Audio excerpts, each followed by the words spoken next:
So I made a video a while back, well, maybe 2 weeks ago, saying that the people in Quebec, the French Canadians, don't like Mark Carney. But when the people realized that between Mark Carney and the other choices that they had, when the people realized that the choices they had weren't really good, Mark Carney stood out as the reasonable and most logical choice that they had to vote for. So the people told themselves, we're going to vote for Mark Carney. And then they pushed him out as the only person that can, beat Pierre Poilievre. He's leading in the polls and blah, blah. The people in Quebec will vote for him and blah, blah. If Mark Carney loses his campaign, they will show this video as the moment that sunk his ship. They're going to show this video and say, this is what hurt his campaign really bad, for sure.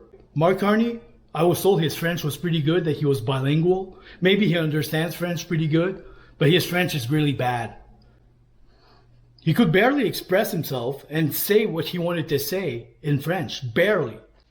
He goes on the most popular morning show on French television, and then they show what he said on that morning show on the most popular news TV show, the news station that runs 24/7 but in French. Mark Carney says that he wants to get back to a balanced budget within 3 years. He says that he will increase investments in infrastructure and increase investments in defense. He says that he will also maintain Justin Trudeau's dental care, and he will also maintain the drug insurance program. So he's going to maintain both. This costs a lot of money, obviously. Now, they asked him, how are you going to have a balanced budget if you're increasing the spending in infrastructure and defense? You can't be increasing the spending there if you say you're going to have a balanced budget within 3 years. And he says that he's going to cut the transfers to the provinces and to the individuals. That's what he said on TV. Oh my God. The only transfers the federal government makes to other provinces is healthcare, housing, infrastructure. Those are the three main that they do. If he's increasing spending in infrastructure, he's not going to cut there. So it's either he's going to be cutting in healthcare or housing. Whether it's housing or healthcare that he wants to cut in, like whether it's one or the other, that's really bad. That's really bad. À partir de maintenant, il faut que le gouvernement fédéral dépense moins, ou l'accroissement des dépenses est moins, mais investir trop. Alors, il y a une grande différence entre les deux. Réduire le déficit, ça oui, c'est clair. Réduire les déficits opérationnels. Okay? Ça, c'est-à-dire les transferts aux individus, les transferts aux provinces. So he starts off by saying, from now on, the federal government must spend less or increase spending and less but invest too much. So there is a big difference between the two. Reducing the deficit, the operational deficits. Okay, that is to say transfers to individuals, transfers to the provinces. Then the host says to the guy in the middle, I saw that you were particularly surprised when you heard that the transfers to the provinces would be where he would be cutting. We are talking about here, what are we talking about here? We're talking about the health services, right?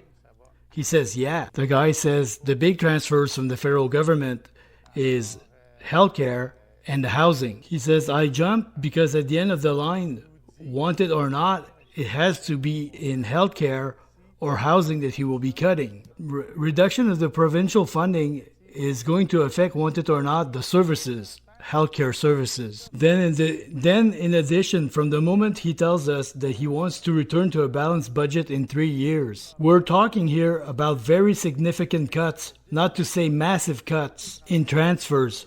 If that's the path to get to his destination, it's going to be there at the same time. For example, let's take Quebec. You cut transfers, we're already underfunded. The Quebec government has a deficit of $11 billion and it's asking the network to cut $1.5 billion next year. It's already announced in Quebec that the budget next year will have to be respected at all costs. Arrives a new government in Ottawa that cuts transfers. So in other words, in Quebec, if they have to respect the spending next year, if they have to respect the budget at all costs, and Ottawa says, we're going to cut the transfers that we're giving you, Quebec's going to be in deep trouble. It's going to be catastrophic. The girl on the right, completely in pink, says, I think that this statement there and the promise there is the first attack on Mark Carney's credibility. She says that's a big error. It comes to show that Mark Carney became a politician and he's not the economist that we used to trust. He says he will increase investments in infrastructure, that he will increase investments in defense, while also maintain the drug insurance programs and dental care insurance of Justin Trudeau. To do so, you have to cut in housing or healthcare, and if he cuts in housing, Pierre Poilievre will take malicious pleasure recalling that the federal government wants to cut housing. It's not realistic, and the worst part is that he didn't even need to make that promise. This kind of stupid takes a plan, folks. Like, not one Quebecer should vote for this guy after he said that. You're going to be cutting in healthcare and housing? That's the two biggest problems that we have. Healthcare and housing. Like, we're short of housing because there's too many migrants that came in the country. We're short in healthcare because there's too many migrants using the healthcare system on top of the aging population. So that's somewhere you can't be cutting. So basically, he's a liar that when he says he's going to increase the spending in infrastructure and in defense, and that he's going to have a balanced budget. He won't have a balanced budget. He won't increase the spending in defense. He won't increase the spending in infrastructure. He won't maintain the health care of the dental care of Justin Trudeau, his dental care program, and he won't maintain the drug insurance program either. It's impossible. So, like, he's a liar. Basically, he's a liar. Either he's going to be cutting in healthcare drastically and in housing drastically, or he won't be doing anything that he said. You can't have a balanced budget the way he says he's going to do it. It would, like, literally hurt the people. That's the last thing that people want. Less housing and less spending in healthcare. There's a reason why healthcare is the biggest expenditure of the government.